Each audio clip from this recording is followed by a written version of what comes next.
Olá, turma, como vai? Tudo bem?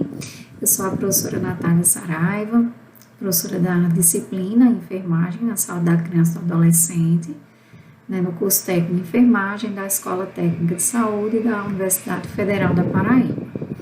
Nesse vídeo, nós vamos ter como objetivo responder ao questionário e comentar as questões do questionário 1 da nossa disciplina desse semestre, tá certo? Então, vamos ver as questões e comentá-las, ok?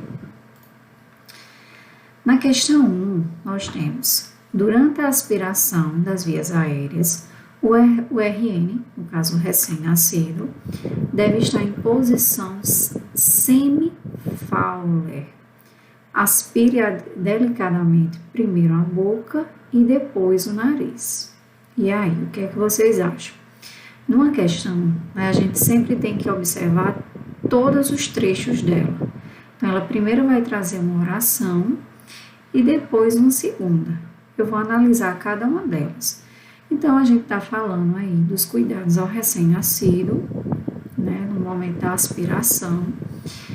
Primeiro de tudo, aspirar as vias aéreas de um recém-nascido no momento do parto não é um protocolo que é um procedimento que tem que ser realizado, vai ser de acordo com a necessidade daquele recém-nascido, é que ele vai ser aspirado ou não.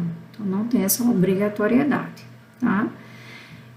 O ideal é que ele não necessite dessa aspiração, mas se vier a ser necessário, então vamos lá.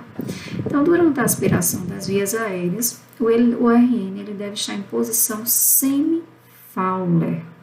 Qual é a posição semi-Fowler, A posição semi-Fowler é essa posição em que o tronco, o paciente ele está semi-sentado, ele está com o tronco inclinado e esses joelhos semi-fletidos, então seria um grau de 30 a 45 graus. Então, no momento da aspiração do recém-nascido, nós não necessitamos realizar essa posição, colocar a criança no semi-Fowler.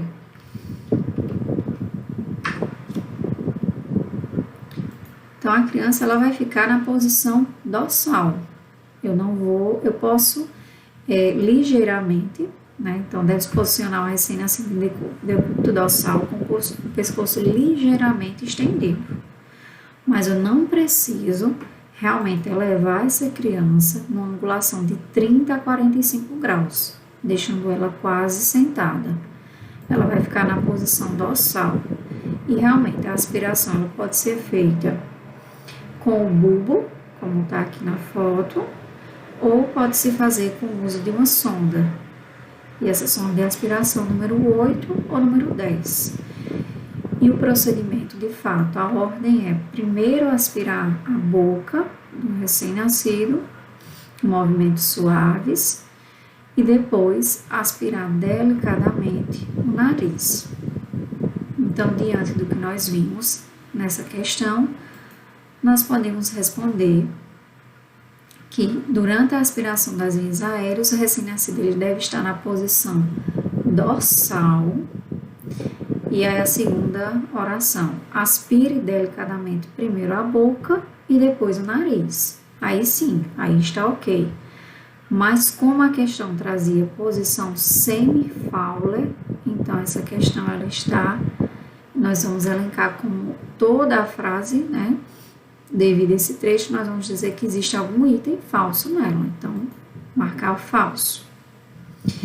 Na segunda questão, ela vai trazer sobre a avaliação da criança no momento do nascimento por meio da escala de Apgar, o índice de Apgar. Então, a questão traz o seguinte: a escala de Apgar é aplicada apenas após o 5º minuto de vida do recém-nascido. Apenas, olha, sempre tenha muita atenção. Quando uma frase tem apenas, somente, excluído, palavras que vão trazer uma informação a mais e pode ser uma casca de banana. Então, como ela traz apenas após o 5º minuto de vida, e nós sabemos que essa escala ela é aplicada no 1º minuto de vida, e no quinto minuto de vida. Então, no primeiro e no quinto. Então, ela não é aplicada apenas no quinto minuto de vida do recém-nascido. Mas ainda assim, vou ler toda a questão. Os sinais avaliados são frequência cardíaca, esforço respiratório, o tônus muscular, a irritabilidade reflexa e a coloração da pele. Aqui, com relação aos sinais avaliados, ela está correta. Vamos ver aqui, ápiga, para a gente já ver até a próxima oração, a próxima frase, também ainda vai aplicar, vai falar sobre o ápiga. Então, nessa figura, a gente pode ver a escala de ápiga. Ela é uma escala que nós avaliamos no primeiro e no quinto minuto de vida. E ela tem 5 sinais a serem avaliados, que vão ser pontuados de 0 a 2. 0, 1 e 2. Então, frequência cardíaca ausente, a gente elenca como 0.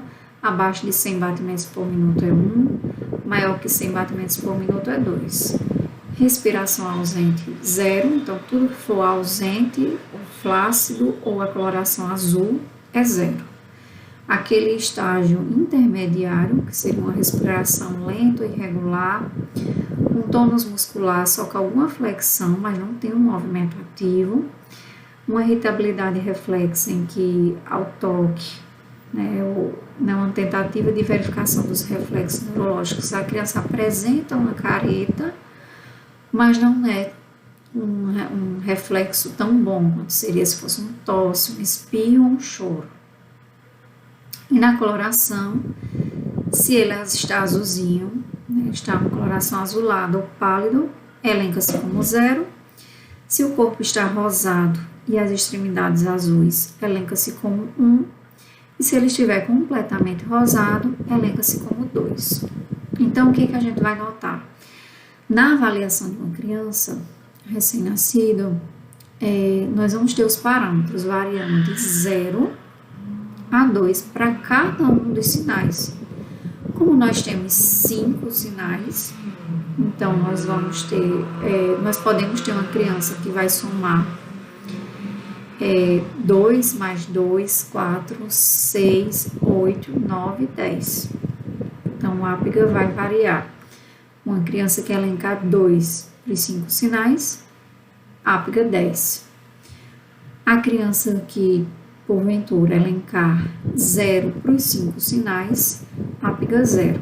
Então, o ápiga ele vai variar entre 0 e 10. Pode ter uma criança que elenque-se, selecione para ela um ápiga 1, por exemplo, na frequência cardíaca, um ápiga 1 na respiração, um ápiga 0 na tônus muscular, e assim vai variando. Então, esse valor que vai ser somado é o que vai me determinar como está a asfixia, um parâmetro que vai me dar um resultado, como foram as condições de nascimento daquela criança. Então, uma criança que apresenta um score de ápiga de 0 a 2, nós vamos ter uma asfixia grave. Uma criança com ápiga de 3 a 4, a gente diz que foi uma asfixia moderada. E uma ápiga de 5 a 7, nós vamos ter uma asfixia leve. Então, inferior a 7 já indica ali uma depressão do sistema nervoso central, e quando inferior a 4, essa depressão é grave. Então, é um índice que nos dá muitas informações, mas esse índice não determina, ele não é um parâmetro para dizer se aquela criança necessita ser reanimada ou não, de reanimação neonatal ou não, certo? Então, às vezes, uma questão de um concurso traz, o ápiga vai determinar a necessidade de reanimação neonatal? Não determina, certo? Então, voltando aqui para a questão, vamos ver. A escala de ápiga é aplicada no primeiro e no quinto minuto, então por isso que essa questão vai ser falsa. Já vou marcar aqui e os sinais avaliados estão todos corretos. E ainda sobre a escala de Apgar, o item 3 fala: os scores atribuídos pela escala de Apgar são de 0 a 3. O que é que nós vimos? Nós vimos que os scores variam de 0 a 2. Então, tudo aquilo que for ausência ou coloração azul, pálida ou sem reflexos flácido é 0. O intermediário 1 e o máximo, que o ideal é o 2. Então, na verdade, vai somar um total de 10 pontos.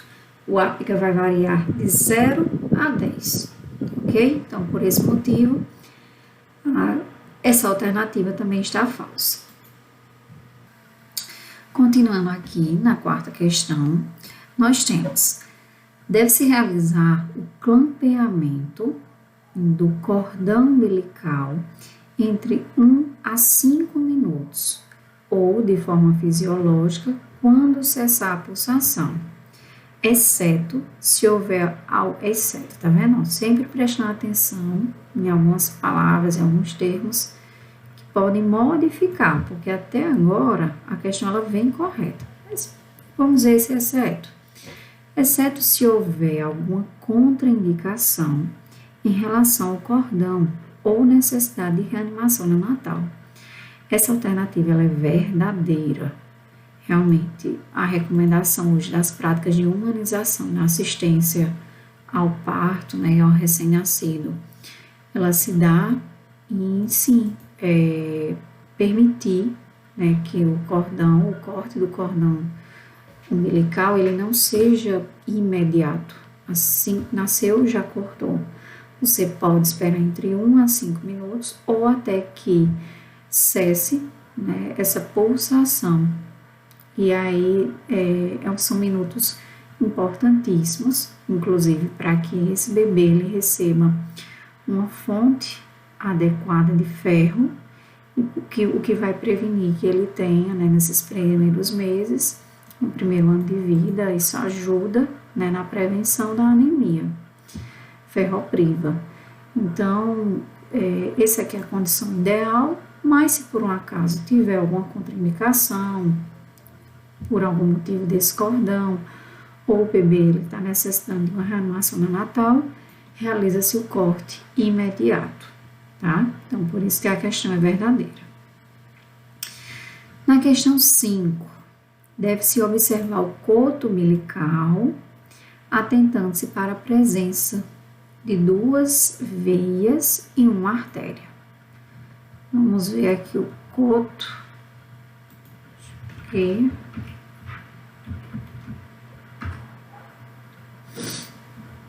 vai ter uma foto.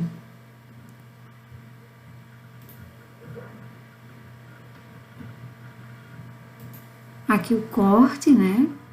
O clamper colocado aqui. Acho que tem aqui. Pronto, então como a gente pode ver aqui, na verdade, aqui está o cordão umbilical com clamper, né? Foi aqui pinçado, clampeado e depois vai ser cortado.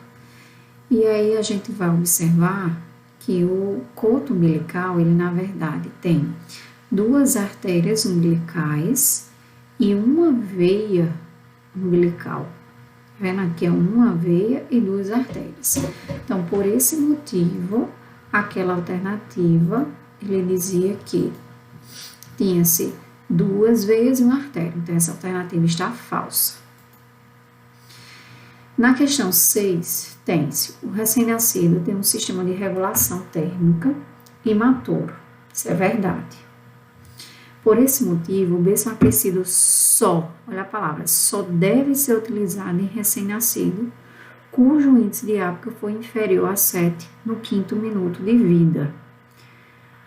Até o primeiro ponto, a afirmativa está correta, mas a partir do segundo não tem muito nexo.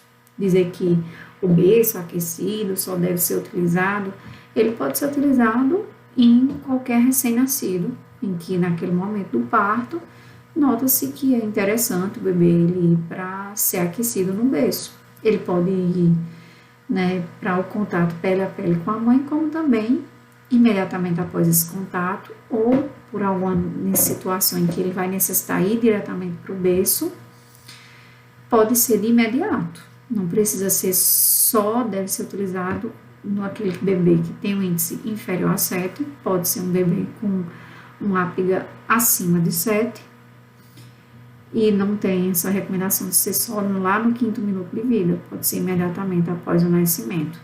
Então, por esse segundo trecho da sentença, nós vamos elencar a alternativa como falsa. Na 7ª, nós temos a administração da vitamina K é um cuidado de enfermagem imediato. E aí, lembrando que são cuidados imediatos. Cuidados imediatos são aqueles que nós realizamos na assistência ao recém-nascido ainda na sala de parto. São os primeiros cuidados.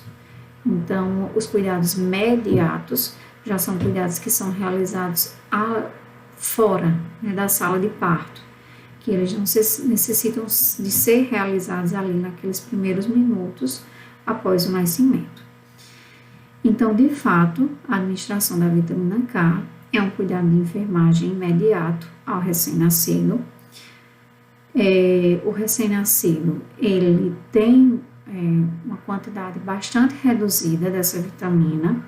Realmente, pelo cordão umbilical, a vitamina K ela não consegue ser transferida para o recém-nascido em uma quantidade que seja adequada.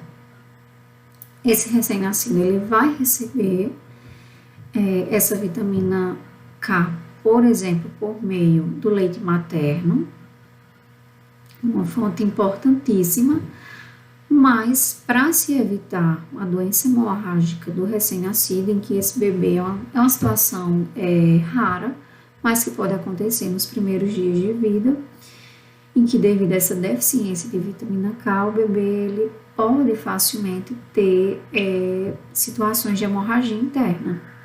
Então, ele pode, de repente, algum órgão dele interno sangrar, pode ser um sangramento auricular, um sangramento nasal, e isso pode se tornar um problema maior, levando até a morte daquele bebê. Por isso que é importantíssimo ser realizada a administração da vitamina K ao nascimento, e é um cuidado, sim, imediato.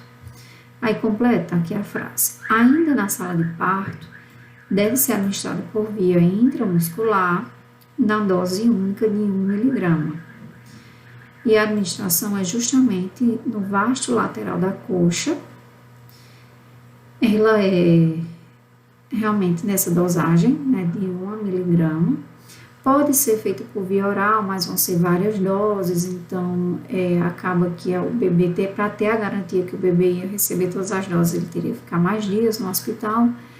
Então, a recomendação do Ministério da Saúde é que se faça via intramuscular, uma dose única de 1 miligrama. Então, essa alternativa, essa pergunta 7, realmente ela está verdadeira. Na 8, vai ser o conceito de recém-nascido, em que traz-se o recém-nascido é o indivíduo com idade compreendida desde o nascimento até 38 dias de vida. Essa alternativa está falsa, porque são os dias até o 28º dia de vida. Ainda sobre aqui, né, sobre as primeiras semanas. Ao final da primeira semana, o recém-nascido ele perde cerca de 15% do seu peso ao nascimento. A chamada perda ponderal fisiológica. Então, essa alternativa, na verdade, ela está falsa, porque essa perda, que nós consideramos que ela é fisiológica, quando ela acontece entre 5% a 10% do peso ao nascimento. É natural que se tenha essa perda, porque houve uma redução do volume de líquidos circulantes, né? Então, ele estava demasiado ao nascimento e ele teve uma perda de líquidos. Além disso, naquela primeira semana, há uma reduzida ingesta de leite materno. Muitas vezes aquele bebê ele não consegue, ele não necessita ainda, ele está se adaptando, e naquela primeira semana ele não consome, não ingere tanto assim o leite materno. Então, por esse motivo, é esperado que se tenha uma perda de até 10% do peso ao nascimento. Por isso que a alternativa está incorreta, porque ela disse que era uma perda de cerca de 15%. Aqui na 10ª frase, né, nós temos o recém-nascido, nascido antes de 37 semanas de gestação, ele é classificado como prematuro ou pré-termo. Então, essa afirmativa, ela é verdadeira. Nós temos 3 formas de classificar, né, o recém-nascido. Uma é com relação ao peso ao nascimento, a outra é com relação ao tempo gestacional que houve aquele nascimento, e a outra fórmula é uma relação entre idade gestacional e peso, né? Dessa forma, né, com relação à idade gestacional, nós temos que todo recém-nascido antes de 37 semanas, ou seja, até 36 semanas e 6 dias, ele é classificado como prematuro ou pré-termo. Presta muita atenção nisso. 36 semanas e 6 dias, então, antes de 37. Ele completou, foi a 37ª, né, 37 semanas de gestação, nós não vamos estar mais diante de uma criança, de um recém-nascido prematuro, nós vamos ter uma criança a termo. Então, da 37 até 41 semanas e 6 dias, nós temos uma criança a termo. A partir das 42 semanas é que nós vamos ter um recém-nascido pós-termo. Então, essa é verdadeira. E a próxima ainda é sobre esse assunto, que diz: o recém-nascido pós-termo é nascido com idade gestacional igual ou maior que 41 semanas e 6 dias. Essa é falsa. Por quê? É maior do que 41 semanas e 6 dias. Ou poderia estar aí dizendo igual ou maior a 42 semanas. E estaria correto. Como está igual ou maior a 41 semanas e 6 dias, esse período aqui ainda é a termo e não pós-termo. Por isso que está falso. Aqui na 12, o recém-nascido com peso ao nascimento maior do que 3,5 kg é considerado macrossômico. Falso, porque o recém-nascido com peso maior do que 4.000 gramas. E aí é que é considerado macrossômico, tá? Por isso que está falso. 13. Os ossos do crânio do recém-nascido são separados por suturas, verdade. Entre as suturas podem-se palpar as fontanelas bregmática e lambidoide, verdadeiro. Né? A fontanela anterior é a bregmática e a fontanela posterior é a lambidoide. Então, toda a sentença está verdadeira. E realmente pode-se palpar e deve-se palpar, né? Esse é o fisiológico.